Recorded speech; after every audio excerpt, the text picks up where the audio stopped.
It is crossover Thursday, Bolt fam. We made it, and today it's Locked On Chargers, Locked On Dolphins, Justin Herbert versus Tua Tagovailoa. And what we're excited to see is what the Chargers offense is going to look like under new offensive coordinator Kellen Moore.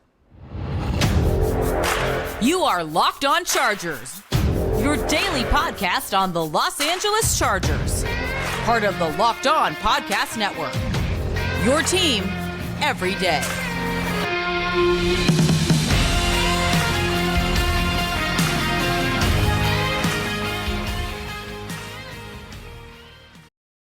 What's going on, everybody? Welcome to Crossover Thursday here on the Locked On Network. That's how you know football is really back. It's your teams every day here on the Locked On Network. You can find our shows on YouTube or wherever you listen to your favorite podcast. I'm Kyle Krabs of Locked On Dolphins, joined by David Droegemeier from Locked On Chargers, and we are here to break down everything about this AFC clash of potential playoff hopefuls.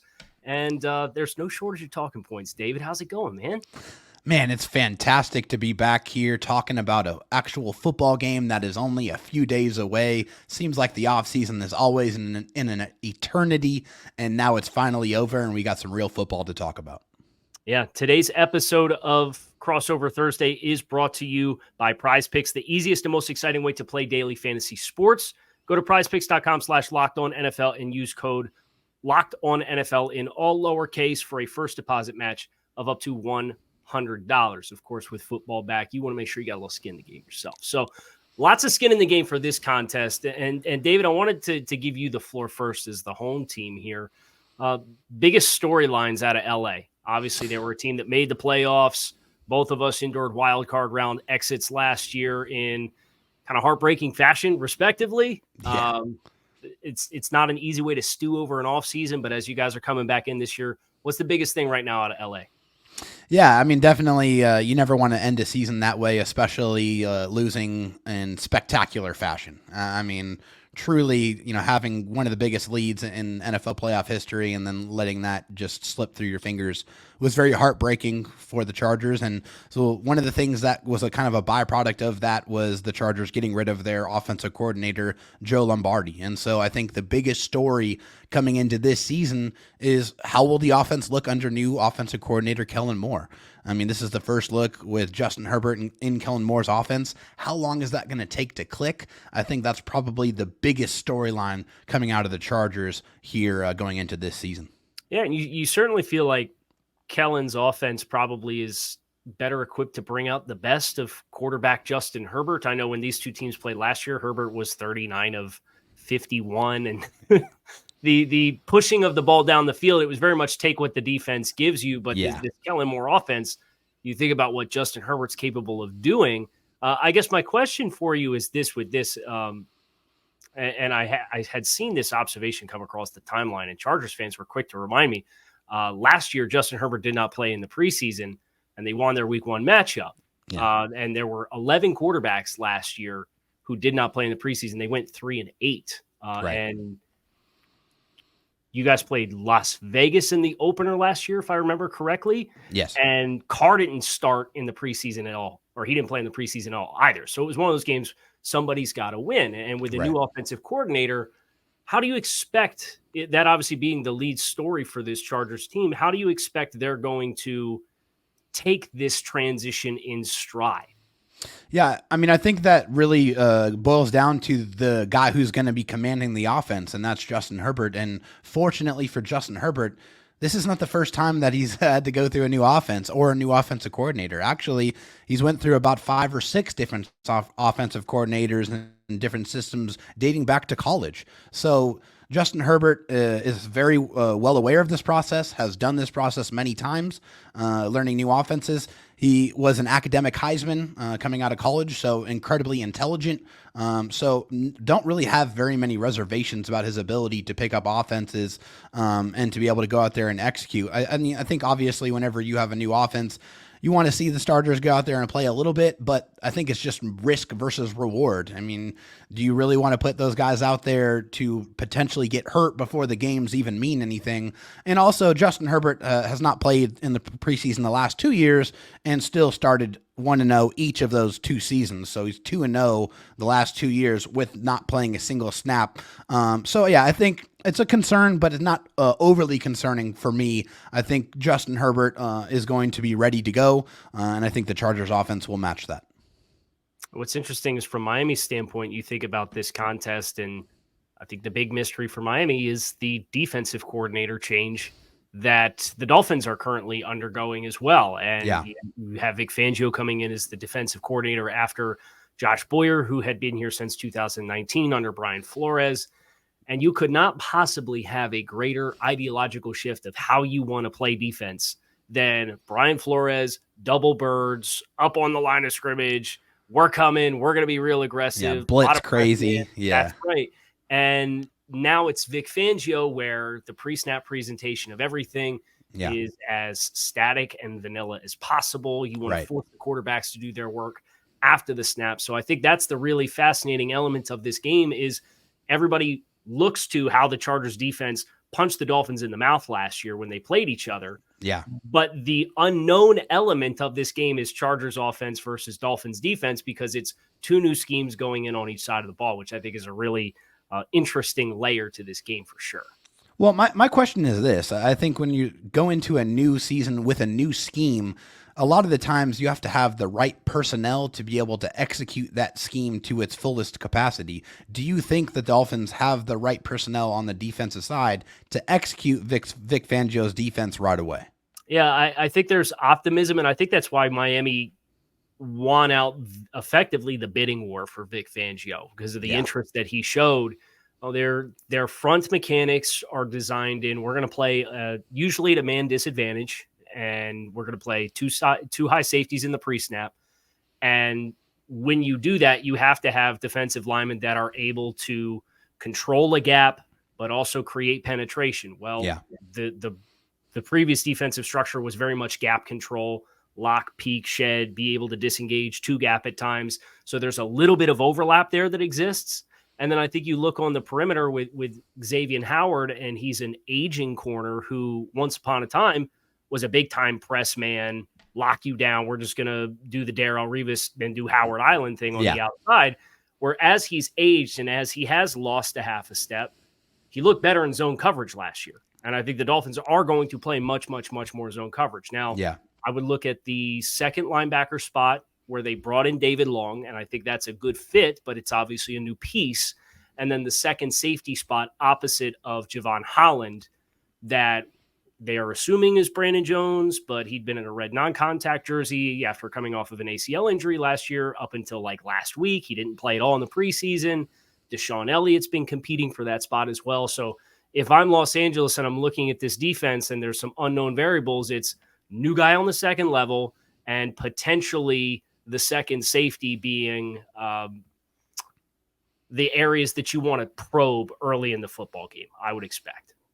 Yeah, I mean, obviously, whenever you have new players kind of stepping into the system, you're going to want to test them, right? You want to see if they're going to be able to, if they understand the defense and they know where their spots and their keys are. So, yeah, I expect the Chargers will definitely, and Kellen Moore, he's all about trying to create mismatches and trying to, put yourself in the most ideal situation. So you're going to see those wide receivers move around. They're not going to be in any kind of specific alignment. They're going to try to create the best matchups that they can.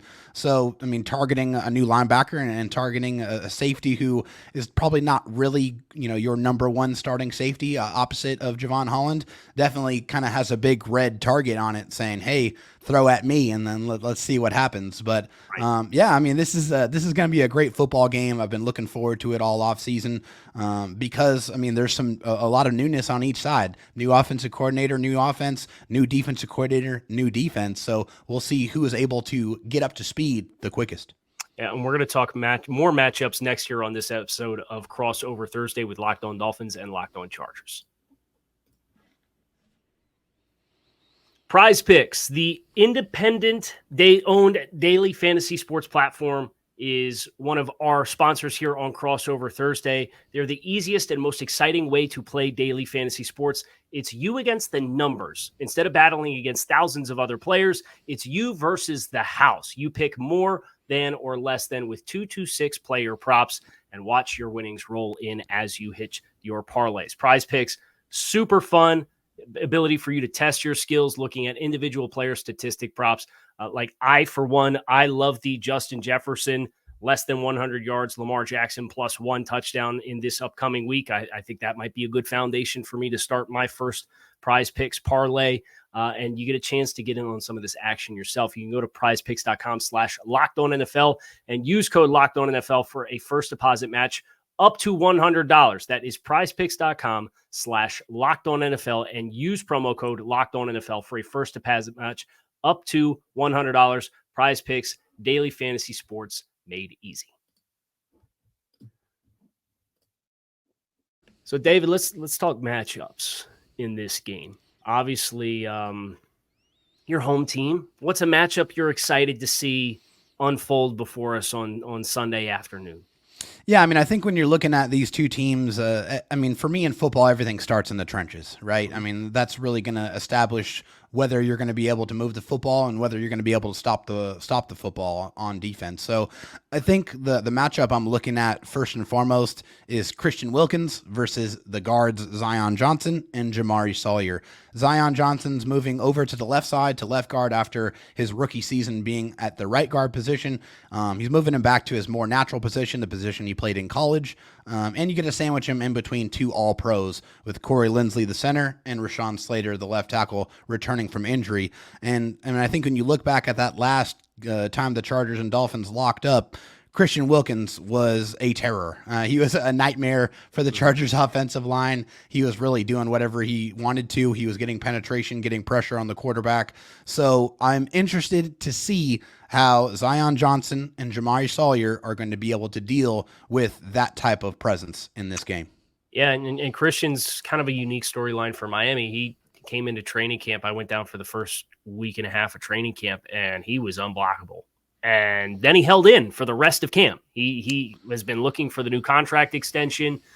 So he would partake in practice. He would go through the individual periods. But then when team was on, he was off the field. Yeah. And that was it. And he at the end of the preseason, he had media availability and came out and said, it's time to focus on the next game. And I'm going to be as supportive of a teammate as I can. So that hold in will not extend into the regular season, but it's interesting. I am very intrigued to find out what version of Christian Wilkins you're going to get, because you're right. I think you look at last year and you would point to that Chargers game for Christian Wilkins' best case for the kind and caliber of contract that he was asking for. He was a big time dude. And I'll keep it in the trenches. I'm really interested to see with the return of Rashawn Slater for the Chargers. He, of course, missed the game last year with these two teams. Which one of the two pass rushers Miami chooses to put on him? I think Jaelan Phillips is probably Miami's most prolific pass rusher out of the two, and him and Bradley Chubb. Bradley Chubb's a little bit more of a power player. Jaelan had a really, really good showing the last time these two teams played as well. I think the roughing the passer sack there down inside the 10-yard line was a bit of a bummer. Sure.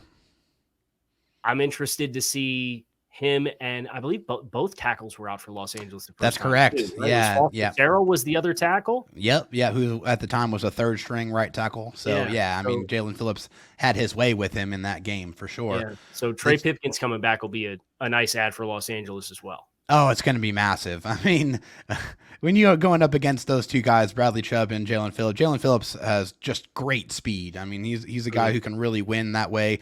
But I think people have quickly forgotten how absolutely dominant Rashawn Slater was at left tackle. I mean, in his rookie season, he was an all-pro, a second-team all-pro, meaning he was the second best tackle in all of football, and it was only second to that guy in San Francisco who is clearly the best left tackle in the game. But Rashawn Slater is a guy that you can kind of, it's like the easy bake oven. You can kind of set it and forget it. You put him over there on the left side, and he's pretty much going to lock down anybody that's coming at his way. That's what he's shown his ability to be. So having him back in the fold, healthy, is major. It's just, he brings such a sense of calm and peace to the quarterback and to the offensive line. So yeah, that's definitely a matchup I'm going to be keeping my eye on as well. Also, I think another one for me, just more generally, is will the Chargers be able to get push in the running game? Last year was a gigantic problem for them efficiency-wise. I mean, you look at the touchdown numbers, Austin Eckler went crazy, and so that was fantastic. But when you look the game by game, they only rushed for 88.5 rushing yards per contest, which was down towards the bottom of the league. So will the Chargers, with the new offensive coordinator, be able to run the football against the new Miami Dolphins defense and be able to kind of get some push? I mean, that's going to be an interesting storyline. And I think more on matchup-wise, I'm going to be looking at Xavier Howard versus Mike Williams, because in the last game that those two guys played, Mike Williams jumped all over Xavier Howard, and there wasn't really much that he could do in that game. So with Xavier probably playing a little bit more of that zone, that where you said he excels a little bit more, I want to see what that matchup's going to look like in this one. Yeah, I think the run game's a really good talking point for both teams too. You know, Miami with Mike McDaniel and his background as run game coordinator, you had a certain level of expectation what that was going to look like, and you didn't really get it. But what it seems like he abandoned it early. Yeah, and he did that a number of times last year. And what's funny, David, is I said this on Locked On Dolphins yesterday. I look at these two teams, and I see a pretty significant number of parallels between them, and one of them is really young, like whiz kid type head coach who in their first season with Brandon Staley, it was some of the fourth down decisions that you're like, a little bit better feel for it, right? And for Mike McDaniel, it was getting away from the running game to try to feed Jalen Waddle and Tyreek Hill as much as he did last year. And even the game that the Dolphins played after the Chargers last year, and they had some success with the run game early on against the Chargers, they ran for 188 on the Bills, and they had a bunch of third and short yardage situations in the second half of that football game within one score or leading the game, and they got away from the run. Yeah. And so I think that's a really fascinating parallel to see the Chargers with Brandon Staley, how he adjusted with that element of his head coaching job within year one to year two, and thinking Mike McDaniel as somebody who has a similar reputation on the other side of the ball as a young head coach. I'm really interested to see, and they've really been firm with their commitment that there is this renewed emphasis to the run game. And I know what the depth chart says. It says Liam Eichenberg's a starting left guard. Yeah. I'd be stunned if it's not Isaiah Wynn. And I think Isaiah Wynn with Connor Williams, with Robert Hunt, it gives your interior the opportunity to, I think, try to get north on the Chargers a little bit. And then that's testing Eric Kendricks, who came over from Minnesota, and testing Kenneth Murray. Can you get vertical surge and get horizontal movement in the run game and stay with it for 60 minutes? Well, and can the Chargers tackle? I mean, I think that was the biggest problem for them last year, was just the open field tackling and the corners on the edges. I mean, the Chargers gave up way too many explosive runs last year. And I'm talking not your 10 to 15 that qualify. I'm talking 30 and 40 yard plus runs against the Chargers defense because of their inability to get open field tackles and to really secure the edge. And I think a big difference maker in this one is going to be Joey Bosa. Joey Bosa comes back. He's going to be able to set a much more physical edge. He put on some good weight in this offseason. He's healthy for the first time in about 3 years. He got the kind of the groin situation he was dealing with, which was a chronic problem for him. Like the last couple of years, he just couldn't work out or couldn't really get himself in the right game shape to be able to go out there and be Joey Bosa. So I'm hoping that he's going to be able to come back healthy and be that type of player to secure the edge. But that's the biggest question for the Chargers. Are they going to be able to tackle in open space? If not, this could be a long, long day. We're going to talk more keys to victory here up next on this crossover Thursday episode with Locked On Chargers and Locked On Dolphins, so stick with us. But first, these days, every new potential hire can feel like high-stakes wager for your small business. You want to be 100% certain that you have access to the best qualified candidates available. That's why you have to check out LinkedIn Jobs. LinkedIn Jobs helps find the right people for your team faster and for free. They make it so easy to create a free job post, then add your purple hashtag hiring frame to your LinkedIn profile and spread the word that you're hiring. It's not all about finding just anyone to take your job that you need filled. It's about finding the right fit for your company and getting someone that will last. Simple tools like screening questions make it easy to focus on the candidates with just the right skills and experience so you can quickly prioritize who you'd like to interview and hire. It's why small businesses rate LinkedIn Jobs #1 in delivering hires versus leading competitors. LinkedIn Jobs helps you find your qualified candidates you want to talk to faster. Post your job for free at linkedin.com/LockedOnNFL. That's linkedin.com/LockedOnNFL to post your job for free. Terms and conditions apply.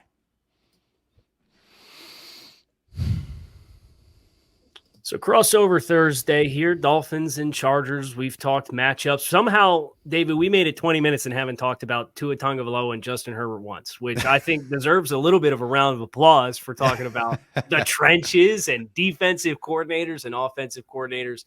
But I certainly know anytime these two teams play, those two are going to be connected at the hip. And everybody remembers the Sunday Night Football graphic that went up about 20 minutes into the game where Herbert was 18 of 21 and Tua was 3 of 14. If I'm going to go to keys to victory, I think the Dolphins have to learn the lessons that the Chargers provided to them last time.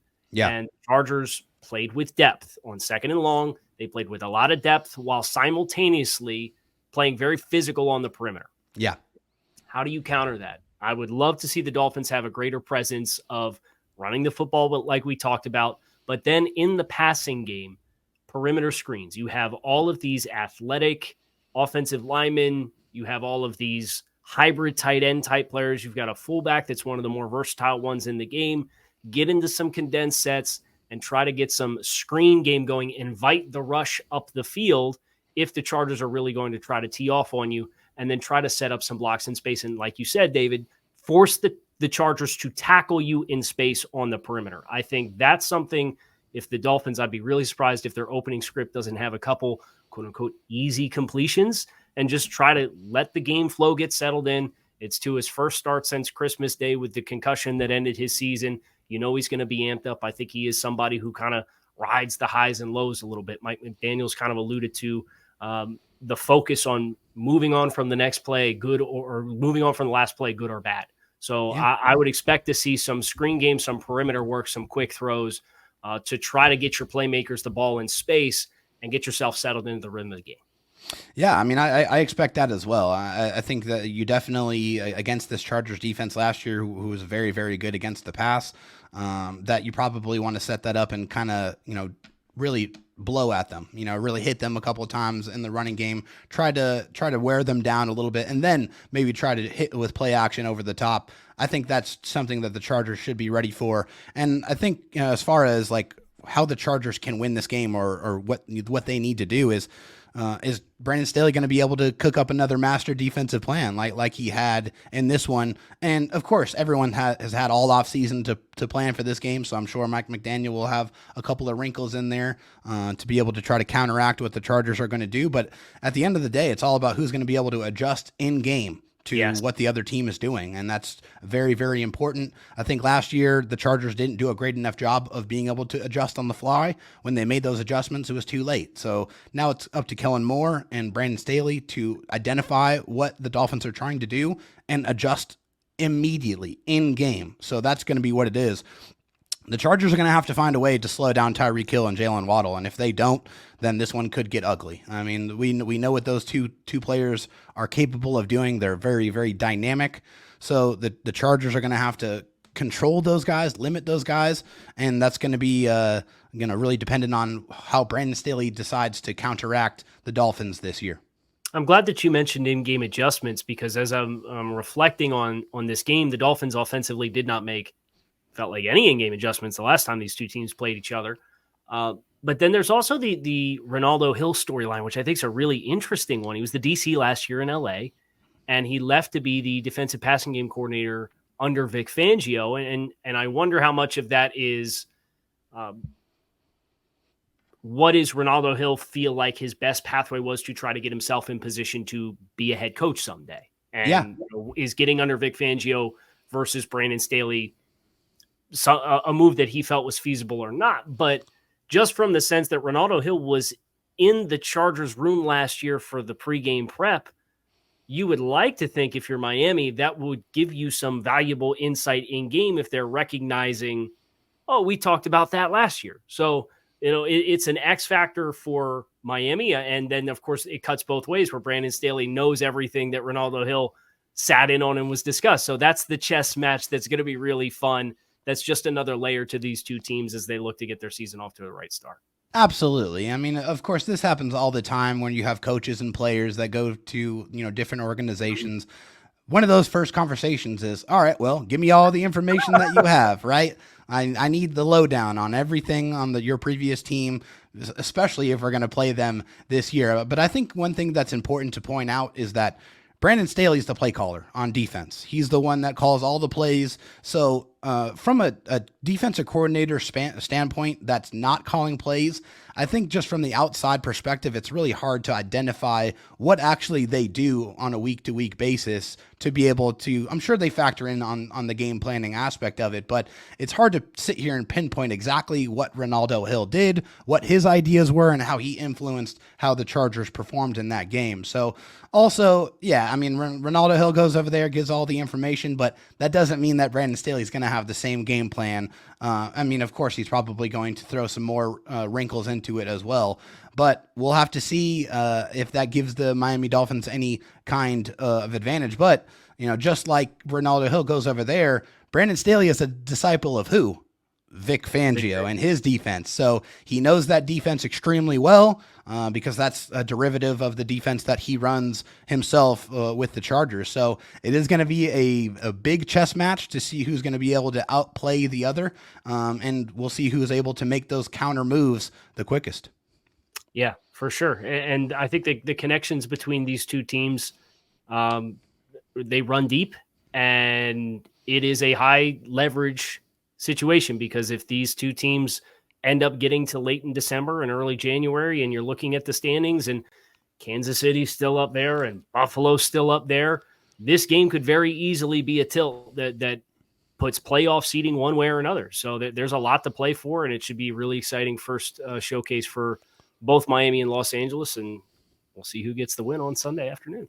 We certainly will. I mean, one thing we all know, Kyle, is that these two quarterbacks are going to be connected for the remainder of their careers. But that's going to do it for us here on Crossover Thursday. That was Kyle Krabs. I'm David Droegemeier. Make sure and check back with us on Friday for those keys to success and who's going to win in this football game. And then make sure to check out our content on Monday after the game to give you all that information. But that's going to do it for us. Take it easy and have a good one.